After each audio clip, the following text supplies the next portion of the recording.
All right, welcome back. And of course, our guest is on Zoom, and we are talking to Ms. Juanita Headley. She's an international human rights lawyer and an advocate for victims of human trafficking. And our conversation is protecting our women. Good morning, Ms. Headley. How are you? Long time I haven't seen you. Good morning, Brother B. I'm amazing. It's so great to see you again. So how have you been? Fantastic. I'm here in St. Vincent and the Grenadines, enjoying the beautiful weather, the beaches. I am having an amazing time. Very good. All right. All right, let's get into it. Obviously, protection of our women is critical at this time. Obviously, you're hearing the sad news. We have lost roughly 4 or 5 women for the year already to violence against women. In some way, kidnapping, murder. The last one, of course, we are still trying to live with that, or to treat with that trauma that we all are experiencing. Tell us, from your standpoint, what needs to be done to protect our women? First and foremost, education and empowerment. I think it's really important to get the message out there so that individuals know the right things to do. In other words, having the necessary information, because as we know in the Bible, it says, people perish for lack of knowledge. Unfortunately, we are losing girls left, right, and center. We have boys going missing, and that is often because they haven't taken the necessary steps to be able to safeguard and protect themselves. I've been in Trinidad and Tobago over the last 6 years, and one of the things I have always shared in my presentations is that it is really important anytime you get into a vehicle to take a photograph of the license plate as well as the person's face. But in addition to that, what I've always suggested, as ridiculous as this sounds, is to take the photo and tell the person, I am taking this photo just in case you traffic me. Think about it. When you get into a vehicle and you've taken those photographs and you've told the person your reasons why, I'm quite convinced they're going to have second thoughts about doing anything to you. Because at the end of the day, God forbid you go missing, your parents, family members, they will know exactly what vehicle you got into, and they will have the face, the identification of the person who took you. So that may just be the start of the process, because when it comes to trafficking, there are often many people involved between you actually being kidnapped or being taken, and then when you end up in the destination point. And what is important to note, when it comes to human trafficking, not every victim survivor is taken overseas. We know about the Venezuelans coming in, but the reality is that domestic trafficking is a big issue. Some of these girls who have gone missing, for all we know, they are still in St. Vincent. Think about the issue when we had those Venezuelans in the restaurant in Arapata Avenue. What if there were local girls also at this restaurant? So it's really important for people to understand this. Mm-hmm. All right, so let's go deeper into human trafficking. And you may not know, a Calypsonian some years ago sang Take the Number. That was Scrunter. You may not know. He said, you're going to take the number. Yeah? And so that advice was out there from since then. At that time, there was killing and raping in the cane, as he said in his song and so on. However, let's come to this reality of human trafficking. All right. So the industry, you are trafficked for a number of reasons. Body parts is one of them. Let's talk about that. So in some cases, the person may be slaughtered or body parts removed right here in this country and the parts shipped out. Or in some cases, the person is shipped via air or sea. Talk to us about the varying aspects of human trafficking. Most certainly. We have organ trafficking, sex trafficking, labor trafficking. We have trafficking for the purposes of marriage. We have child brides. We also have bonded labor, which is where a person is exploited, for example, in India, in the brick kiln where they're in severe debt. We also have trafficking, for example, domestic servitude, so that could be a housemaid, trafficking in the construction industry, nail bars, massage parlors. It is vast and wide, and that's what we have to realize. Even when it comes to the making of rugs and carpets, trafficking. What about t-shirts and baseballs, basketballs? We've got trafficking in the sports industry, where an individual who may be a fantastic sports runner in, let's say, Kenya is trafficked. We have trafficking when it comes to singing. We have some orphans who may be taken around the world as a singing crew. So trafficking comes in very different forms. But what I think is important to focus on, domestic trafficking, which is a big issue. In fact, I was recently on an interview with Dr. Peer, who has done research and studies for over a decade on human trafficking. And in fact, one of the biggest brothels is actually in the Caribbean. And he lists 5 different countries where trafficking is well known in the Caribbean, and included in those 5 countries, Suriname, Jamaica, and Trinidad and Tobago. For the last 6 years, I've been talking about trafficking existing. People are not willing to accept the truth, or they limit it to merely Venezuelans coming into the country. But what we have to realize and appreciate is trafficking is simply exploitation. It is taking a vulnerability of a person, using that, exploiting that, and earning money or something of benefit. So when we had that young girl a number of years ago who was crying on social media, I believe it was Facebook, saying that her mother was selling her to men, her mother was prostituting her, that indeed could constitute human trafficking. And what we have to realize is that domestic trafficking is a lot more prevalent. In the United Kingdom, the majority of trafficking victims are from the United Kingdom. In the US, the majority of trafficking victims are from the US. It is not always about immigration, because realistically speaking, when you fit into the country, the culture, have the accent, you blend into the crowd. People may sit and call it prostitution or promiscuity, but many a time it is indeed human trafficking or exploitation. All right, so let's deal with the sex aspect of, the sex trade. That industry has been, the experts would tell you, it's one of the most profitable industries. There are some who volunteer or give their lives in it. Some are trapped in it by exploitation, as you mentioned earlier. In Trinidad and Tobago, we have what you call, and under the guise of the escort services that provides that element. And then you hear they say, we have some Venice come in here, so we go in there to spend the night and so on. Let's talk about that exploitation that exists here among us with people who we consider to be less for some reason, and exploit them in that regard. Give us an overall view as to girls who may they see as someone walking on the street here, right here from Trinidad, and oh, she looks pretty, she could belong to us. Let's grab her, let's make her, drug her, and have her. Let's talk about what women who are captured in some cases to perform these duties that are really just having the will of some men who just want to use them as objects. Most certainly, that is a big issue. And as I said, it is not always about kidnapping. There are even times where we have something called, or someone's, plural, called Romeo Pimp. This is where a man or a young boy will groom a girl. Grooming is simply preparation, when you prepare somebody for something. And so we have men and boys who will go out and will enter into a romantic relationship with a girl. They look for vulnerabilities, and we have to appreciate vulnerabilities is not just about poverty. It comes in so many different forms. What happens, they enter into the relationship, over time it becomes sexual, and then sometimes that boyfriend will say, because we need to pay the bills, I want you to just have sex with one friend, we're struggling right now. He will use various different excuses. When I ask my audience, when I present on this topic, what is love? I had a student say a misused word, and that is very true, because some of these pimps and traffickers are very good at what they do because they romanticize and they build a relationship with that girl. What we have to accept too, not every trafficking victim who may be taken or, God forbid, kidnapped or groomed is imprisoned in a cage. Many a time, the imprisonment is in the mind. They develop Stockholm syndrome and trauma bonding, which is why it is very difficult to prosecute, because many victims and survivors do not identify as being a victim of exploitation because they believe they're in a romantic relationship. Remember, it comes back to vulnerabilities. Vulnerabilities are not just about poverty. Some vulnerabilities could be, for example, your gender, your ethnicity, if you are a refugee, mental or physical disability. What about if you're from the LGBTQ community? What about if you live in an environment where, for example, you're expected to work at a young age, you become vulnerable? If you do not speak the language, vulnerability is anything that makes you stand out from the crowd, and that person takes advantage of it.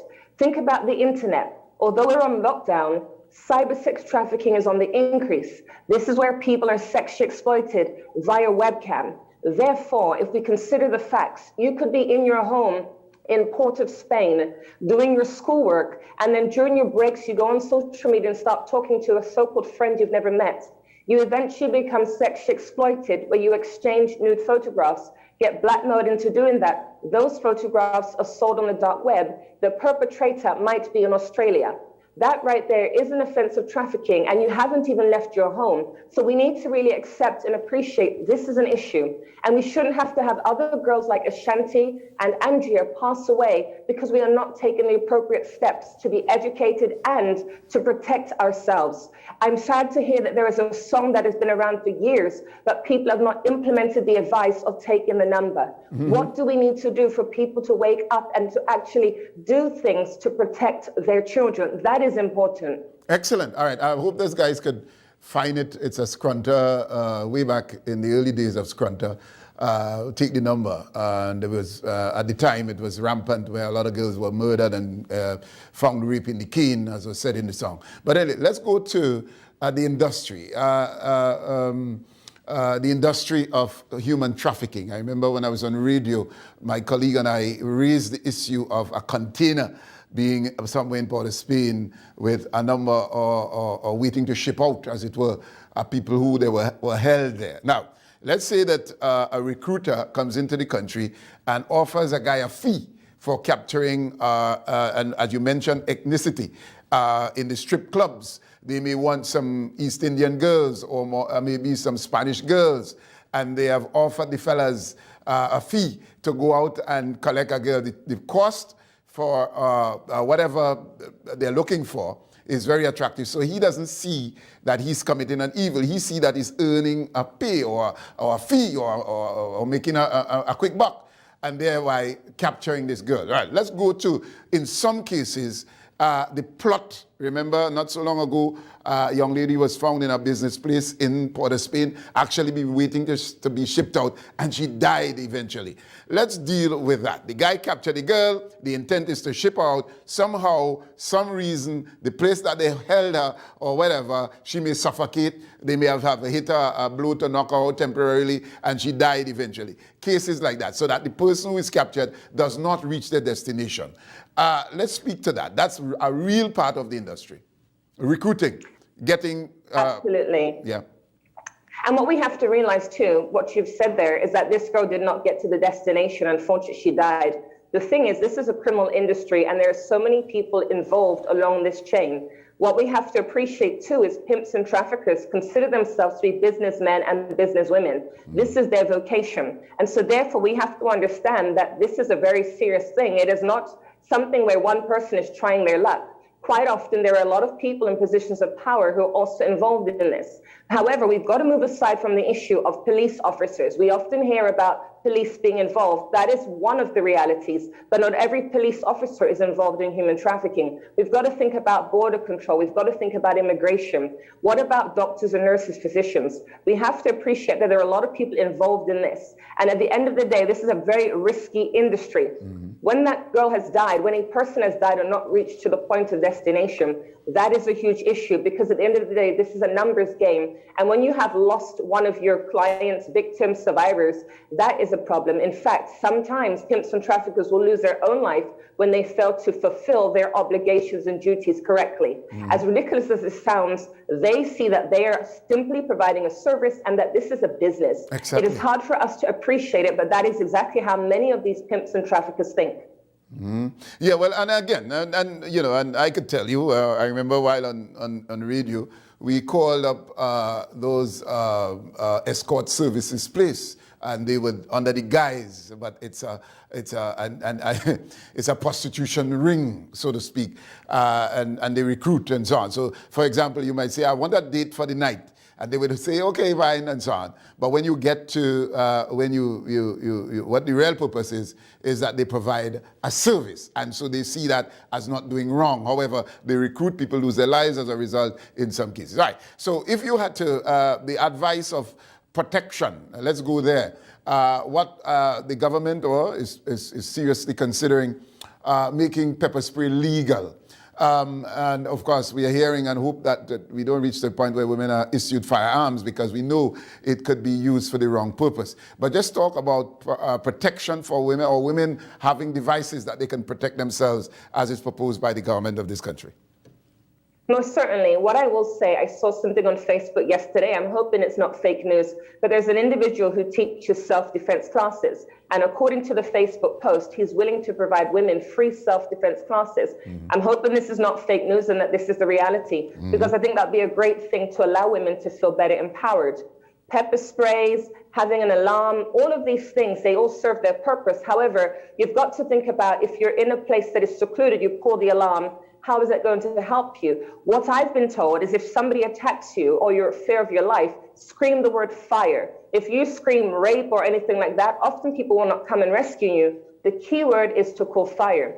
In addition, there are a number of apps that are circulating around. I've made a list of them that I'd like to share with you.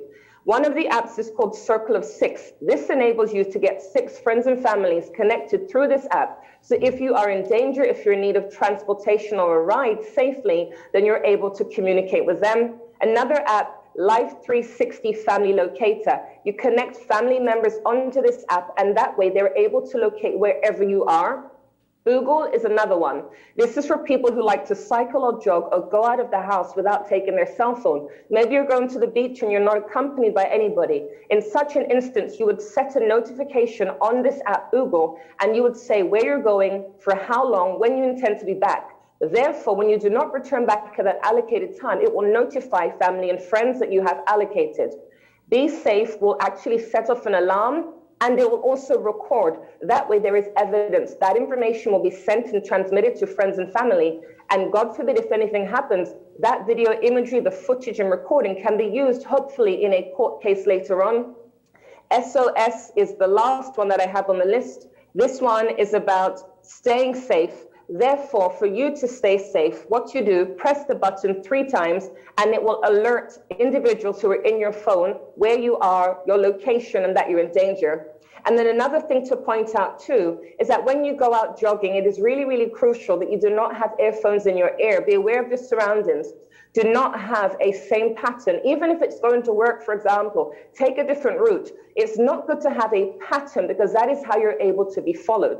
In addition, it is really important that you communicate with people, be transparent, make sure people know where you're going. Because what we have to accept, when a person is trafficked or exploited, often it is somebody that you know. It may not be a family member or friend, but quite often it's somebody you have familiarity with. Therefore, every time you get into a vehicle, you need to take a photograph of the license plate and the person's face and communicate to them, I am taking a photo of your face in case you traffic me, even if that is a family member. Because the fact of the matter, when many of these girls go missing, they get into a taxi, they disappear, nobody sees or hears anything. And I believe that's because a high possibility is that they know the person who takes them. And that is a very frightening concept. Having guns, I think, is not a great idea because that gun could be used against yourself. But I think taking these appropriate steps so that people know where you are, that is crucial. When they know where you are, they're able to respond immediately when they get that SOS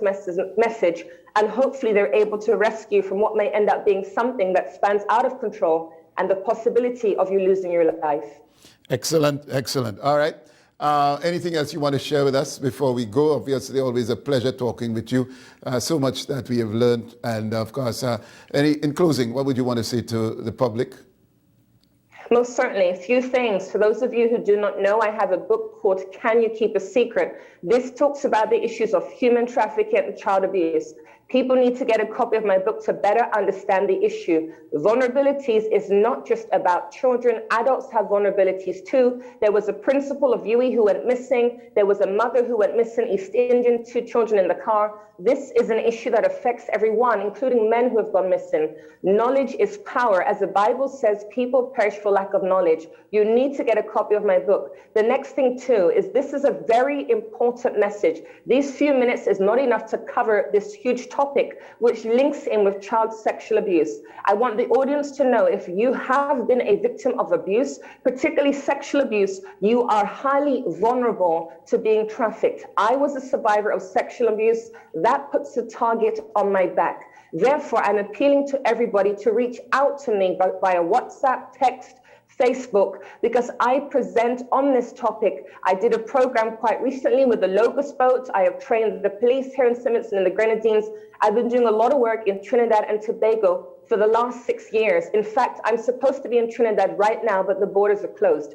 I'm hoping for special favors and privileges so I can come there and spread this message. I do not charge. I have never charged over the 6 years in bringing this message. How many more Andrews do we need to lose before we take this seriously? So please reach out to me. Facebook is Changing Cases, Changing CASES. My WhatsApp number, 740-1008. That's my local number, 740-1008. Facebook, Changing Cases, Changing CASES. Again, 740-1008. And I have to say this, if any of you have connections, friends in high places, I need to get into Trinidad. I've got another 10 days left before I'm supposed to leave St. Vincent and the Grenadines. I've been here for 6 months. I need to get to Trinidad. I don't want to hear more stories of girls going missing. Why? Because they did not have the information to take the precautions to enable themselves to be protected. It is never the victim's fault, but the family member had gone through a lot. She has been missing for days. A lot of this could have been avoided if information had been spread. In other words, if the victims and survivors who have gone missing are able to send information, it is highly possible they would have been rescued. It is highly possible they would have been found, even if they were no longer alive. The fact of the matter is, this message needs to get out there. 15 minutes on the air is not enough. Once again, 740-1008. And I am pleading with you and appealing. If you're a praying person, pray for me. I need to get to Trinidad. 10 more days in the country. I do not want to go home. This is my life's vocation. I got a calling on my life. Jesus has sent me here. I need to be back in Trinidad. Every year I have spent around January and February for the last 6 years in Trinidad and Tobago. And the God I serve in Jesus Christ, I believe he can make a way where there seems to be no way, and that I can get into your borders. So please, guys, talk to your friends in high positions. Talk to the Prime Minister. I need to get there. I've been doing this for 6 years. Okay. I do not charge. You need this information. All right. You need my book. Can you keep a secret? Okay. 740-1008. Changing Cases. Okay. Changing CASES. Thank you so much. Thank you. Of course, Juanita Headley, international human rights activist, and she's doing a fantastic job. Thank you, ma'am. All right. So, and I guess the song by Scrunter. Anytime you hear that, you school over and you get a drop in a motor car, take the number. You're here, take the number. Right. So just to let you know, and that could be utilized, as was said by Ms. Headley there, as to promote, and as you know, and when the idea was booted here with Mr. Michael Stewart, she's still there, with Mr. Michael Stewart about Making of a Man. Maybe that could be your team, or utilize that song, and maybe Scrunter has new life. Go for it, right? So we go for the break. Let's come back after. Let's take in a little bit of this. Go ahead.